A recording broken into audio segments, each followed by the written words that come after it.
Hai, Assalamualaikum warahmatullahi wabarakatuh. Selamat datang kembali ya untuk belajar biologi. Nah, pada kesempatan kali ini kita akan belajar tentang anabolisme dan keterkaitan metabolisme karbohidrat, lemak, dan protein. Oke, selamat belajar.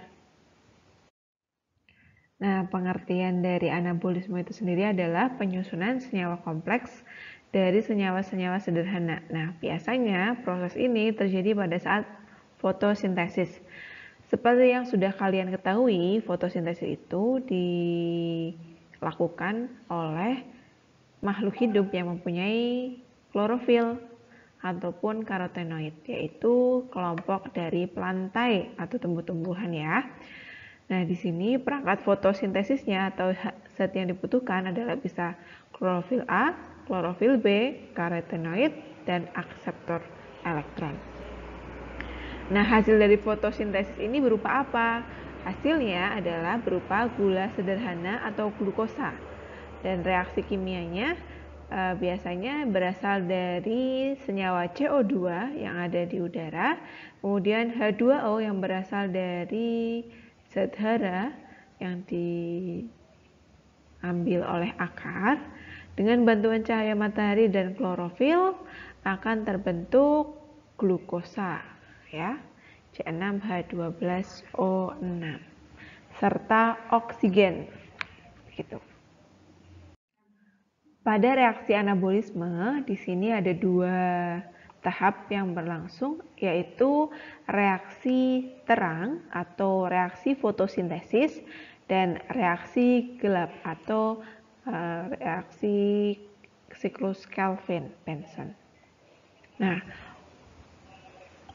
reaksi fotosintesis ini berlangsung dalam dua tahap, yaitu reaksi fotokimia atau reaksi terang. Syaratnya adalah menggunakan energi cahaya. Kemudian dia fotosintesis ini berlangsung di dalam membran tilakoid. Yang ketiga, menghasilkan senyawa ATP dan NADPH. Di mana sih membran tilakoid itu? Coba mari kita lihat. Ini adalah sebuah gambar dari kloroplas. Ingat, kloroplas hanya ditemukan pada tumbuhan. Tidak ada kloroplas yang ditemukan pada hewan. Nah, kloroplas itu tersusun atas dua membran atau dua lapisan ya. Lapisan membran luar dan membran dalam. Selanjutnya terdapat ruangan-ruangan yang bertumpuk-tumpuk ini namanya granum, tumpukan-tumpukan. Nah, sedangkan satu tumpukan ini dinamakan sebagai tilakoid. Nah, di dalam tilakoid ini terdapat sebuah ruang. Nah, ruang ini nantinya sebagai tempat terjadinya proses reaksi fotokimia. Selanjutnya yang kedua adalah reaksi termokimia atau reaksi gelap. Reaksi gelap ini tidak menggunakan energi cahaya, kemudian berlangsung di dalam stroma dan menghasilkan glukosa. Oke, tadi kita kan sudah membahas tilakoid dan granum atau grana. Kemudian stroma di mana? Stroma itu adalah bagian luar, yaitu cairan yang berada di bagian dalam membran dalam. Ya, ada seperti sitoplasma, tapi cairan ini berada di dalam organel. Itu adalah stroma. Oke, reaksi pertama adalah reaksi terang. Dalam reaksi terang terdapat beberapa proses penting. Yang pertama, pigmen fotosintesis menyerap energi cahaya dan melepaskan elektron yang akan masuk ke dalam transport elektron. Pigmen fotosintesis itu dia akan ditangkap oleh fotosistem 1 dan fotosistem 2. Pada fotosistem 1 dia akan menangkap panjang gelombang P700. Kemudian pada fotosistem kedua, dia akan menangkap gelombang cahaya dengan panjang P680. Tahapan yang kedua adalah terjadinya fotolisis air atau molekul air pecah. Nah, ketika molekul air ini pecah, dia H2O akan terpecah menjadi 2 elektron plus 2 H+, plus setengah O2 ya. Hasil pemecahannya itu berarti terdapat oksigen yang dilepaskan ya. Jadi pada fotolisis atau pemecahan air akan terjadi pemecahan air menjadi 2 elektron, 2 H+, dan setengah O2. Yang ketiga, pigmen fotosintesis yang pigmen fotosintesis yang melepaskan elektron menerima kembali elektron. Oke, Saudara akan jelaskan berdasarkan gambar ini ya. Ini adalah gambaran dari proses anabolisme di tahapan reaksi terang. Jadi tahapan reaksi terang ini terdapat pada bagian tilakoid ya, di tumpukan-tumpukan granum ini. Nah, yang pertama, dia akan mengalami proses fotolisis, yaitu pemecahan H2O. Ketika H2O ini pecah, akan terbentuk elektron atau elektronnya itu keluar ya, eksitasi. Terjadi eksitasi elektron akibat fotolisis pemecahan air oleh cahaya. Nah, pada saat elektronnya ini keluar, dia akan mengalami proses penurunan gradien atau penurunan dari jadi elektron ini akan melewati akseptor elektron. Dari fotosistem 2 ada beberapa akseptor elektron. Yang pertama adalah plastoquinon. Plastoquinon penangkap pertama. Kemudian setelah plastoquinon ada kompleks sitokrom ya. Dari kompleks sitokrom dia turun lagi ke ini berarti kompleks sitokrom di sini. Kemudian dari kompleks sitokrom dia akan turun lagi pada akseptor ketiga yaitu plastosianin.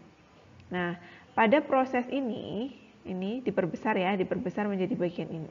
Bagian yang sudah tunjuk ini terjadi pembentukan energi ATP akibat penambahan ADP plus fosfat dari proses keluarnya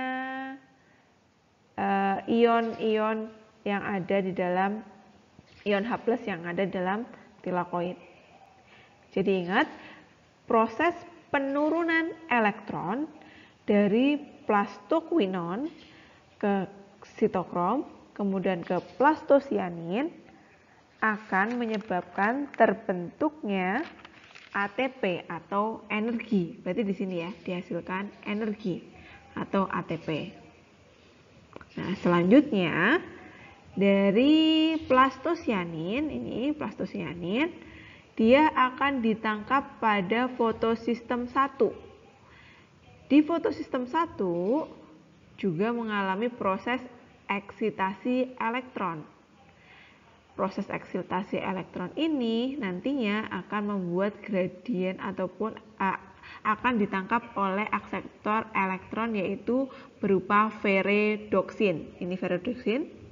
Nah, di ferredoksin ini nanti ada NADPH reduktase dan akan berikatan dengan ion H+ hasil pemecahan dari air sehingga terbentuklah NADPH. Gitu ya. Jadi pada proses reaksi terang akan dihasilkan ATP di sini dan NADPH serta oksigen. Itu untuk tahapan yang pertama ya. Tadi yang sudah saya jelaskan itu adalah sistem transport elektron yang non-siklik, di mana jalannya transport elektron itu berlanjut dari fotosistem 1 sampai ke dari fotosistem 2 ke fotosistem 1 dan menghasilkan NADPH. Jadi kalau yang siklik itu berarti dia dari Fs2 kemudian Fs1 menghasilkan ATP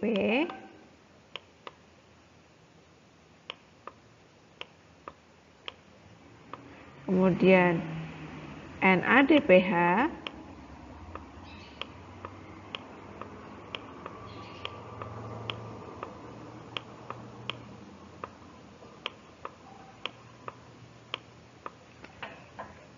dan O2.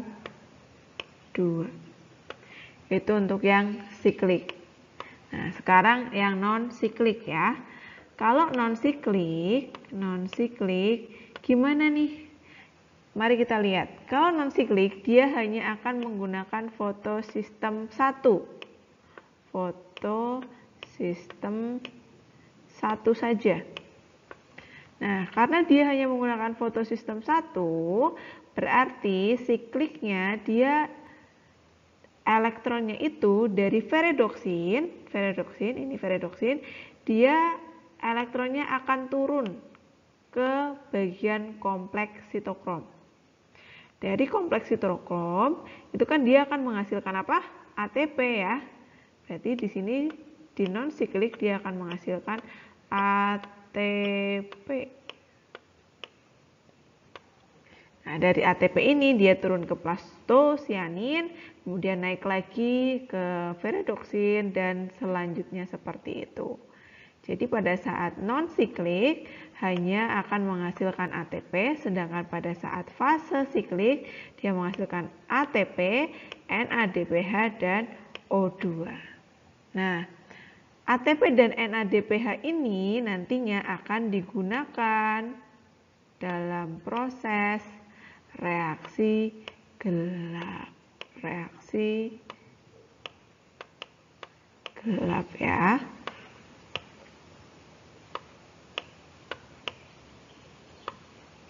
Begitu. Bisa difahami ya. Reaksi selanjutnya adalah reaksi gelap ya. Yang dinamakan reaksi gelap itu artinya bukan dalam kondisi gelap, namun di dalam prosesnya ini tidak dibutuhkan adanya cahaya. Dia bisa tetap mengalami reaksi walaupun di siang hari ya.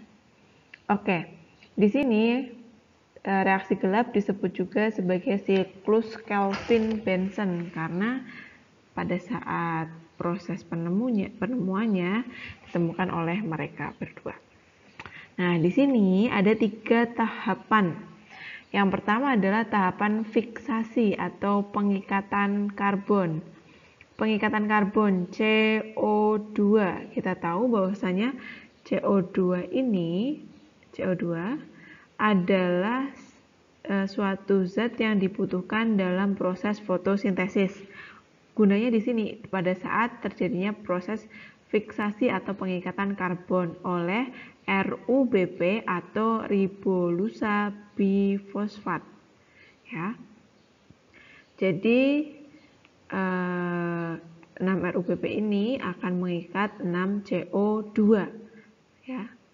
Nah, dari pengikatan tersebut akan terbentuk 12 PGA. 12 itu dari mana? 6 tambah 6 rantai karbon tambah 6 rantai karbon menjadi 12 PGA atau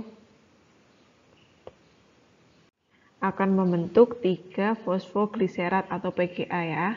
Nah, pengikatan RuBP ini dibantu oleh enzim yang namanya RuBP karboksilase atau nama lainnya adalah Rubisco. Nah, selanjutnya 12 PGA ini akan mendapatkan tambahan fosfat dari ATP dan ion H+ dari NADPH hasil reaksi terang. Dengan adanya penambahan fosfat dan hidrogen akan membuat PGA ini berubah menjadi fosfoglyceraldehid atau G3P. Ya. Nah, di sini adalah proses reduksi karena di sini akan terjadi pengurangan jumlah dari rantai karbonnya. Di sini kan 12 PgAl ya. 12 PgAl yang 2 PgAl akan dikumpulkan untuk membentuk struktur glukosa melalui tahapan glukosa 6-fosfat. Kalau kalian ingat, glukosa 6-fosfat itu adalah pecahan pertama pada tahapan glikolisis ya, sebelum menjadi glukosa. Nah, begitu. Jadi 2 PgAl ini nantinya akan membentuk glukosa 6-fosfat sebelum nantinya menjadi glukosa. Nah, sedangkan yang 10 kemana? Yang 10 dia akan mengalami proses regenerasi. Proses regenerasi ini akan membutuhkan senyawa fosfat baru. Fosfatnya dapat dari mana? Dia dapat dari reaksi siklik. Ya, pada saat reaksi siklik kan didapatkan banyak ATP. Nah, ATP ini nantinya dalam proses regenerasi 10 PgAl ini akan diubah menjadi RuBP atau ribulusa bifosfat. Seperti itu. Ya, jadi reaksi gelap itu ada 3 tahapan. Yang pertama fiksasi karbon, kemudian ada tahapan reduksi, kemudian ada tahapan yang ketiga adalah regenerasi. Membutuhkan CO2 dan menghasilkan glukosa. Baik, pada reaksi gelap ini juga ada beberapa kriteria tanaman dalam pengikatan CO2. Jadi ada 3 tanaman, yaitu tanaman C3, tanaman C4, dan tanaman CAM atau Crassulaceae acid metabolism. Bedanya apa sih? Nah, kalau yang pertama pada tanaman C3 itu biasanya pada tanaman gandum, padi, bayam, kangkung, dan gimnosperme, CO2 yang diikat akan oleh RuBP dengan bantuan Rubisco akan membentuk 2 fosfogliserat. Berarti yang sudah sampaikan tadi ya, itu adalah tanaman C3. Sedangkan untuk tanaman C4 pada jagung, tebu, dan sorghum, ini yang pertama letak prosesnya itu berada pada sel mesofil. Nah, sedangkan patinya atau glukosanya itu dihasilkan dalam seludang bekas pembuluh ya. Jadi kalau misal masih belum paham bisa googling seludang bekas pembuluh untuk tanaman C4. Nah, di sini di sel-sel mesofil CO2 akan diikat oleh PEP bukan oleh RuBP, menghasilkan senyawa malat ya. Nah, senyawa malat ini nantinya akan dibawa ke bagian seludang berkas pembuluh untuk membentuk glukosa. Nah, yang ketiga, tanaman CAM. Tanaman CAM itu Crassulaceae. Jadi contohnya adalah tanaman kaktus biasanya. Dia fiksasi CO2-nya terjadi pada malam hari. Kenapa pada malam hari? Nah, alasannya tanaman Crassulaceae biasanya hidup pada daerah xerofit, di mana tingkat kelembabannya yang rendah dan panas yang tinggi. Sehingga apabila pada siang hari dia membuka stomatanya akan mengalami proses transpirasi yang sangat besar. Dengan demikian, tanaman CAM akan membuka stomatanya pada malam hari untuk mengambil CO2 sehingga transpirasinya tidak terlalu berlebihan. Nah, pada saat selesai difiksasi, nantinya akan disimpan dalam bentuk asam organik. Pada siang hari, asam organik dan CO2 baru akan difiksasi oleh RuBP atau ribulusa bifosfat dengan bantuan Rubisco untuk nantinya membentuk pati atau sukrosa gitu ya. Cuman perbedaannya adalah waktu pengambilan CO2-nya saja. Begitu ya untuk yang reaksi gelap. Nah, di sini saya akan sampaikan tentang keterkaitan metabolisme karbohidrat, protein, dan lemak. Kalau kalian perhatikan, di sini ada skema untuk protein, karbohidrat, serta lemak. Yang pertama, kita mulai dari protein ya, karena karbohidrat kita juga sudah pahami dari tadi tentang prosesnya. Pada protein ini terdapat dalam asam amino. Nah, asam amino ini ketika dipecah akan menghasilkan asam keto dan gugus amin atau NH3 ya. Ini NH3, gugus amin. Nah, ketika mengalami proses deaminasi, dia akan dibentuk menjadi urea. Urea ini nantinya akan dikeluarkan dalam proses pengeluaran urin. Nah, kemudian asam ketonya kemana? Asam keto pada saat hasil pemecahan nantinya dia akan bisa masuk ke jalur reaksi glikolisis atau reaksi pada siklus Krebs ya. Kalau di sini bisa masuk ke proses di asam pirufat berarti di glikolisisnya, kemudian di asetil-CoA berarti persiapan menuju ke siklus Krebsnya. Selanjutnya lemak dan lipid. Nah, lemak dan lipid ini akan diubah menjadi asam lemak dan gliserol. Asam lemak nantinya akan masuk ke dalam metabolisme asetil-CoA. Berarti pada tahapan nantinya ke dalam siklus Krebs ya. Nah, sedangkan gliserolnya kemana? Gliserolnya akan diubah menjadi fosfoglyceraldehyde atau PGAL, yang selanjutnya PGAL ini bisa masuk ke dalam reaksi glikolisis. PGAL ya. Begitu. Jadi sebenarnya ini buat apa sih? Sebenarnya begini gambarannya. Ini adalah suatu proses mekanisme di dalam tubuh kita yang mana apabila tidak ada cadangan karbohidrat di dalam tubuh, maka tubuh kita tetap bisa mencerna asupan-asupan ataupun simpanan dalam tubuh. Karbohidrat itu paling banyak akan disimpan di dalam hati ya, dalam bentuk glikogen. Pada saat seseorang itu mengalami penurunan kadar gula dalam darah, maka akan ada suatu peranan hormon yang akan mengubah glikogen menjadi glukosa sehingga glukosa dalam darah akan naik. Nah, namun apabila seseorang itu sudah tidak memiliki cadangan makanan berupa glikogen, dia juga bisa mengubah lemak dan protein. Yang pertama adalah lemak yang akan diubah, yang biasanya berasal dari cadangan lapisan lemak di bawah kulit.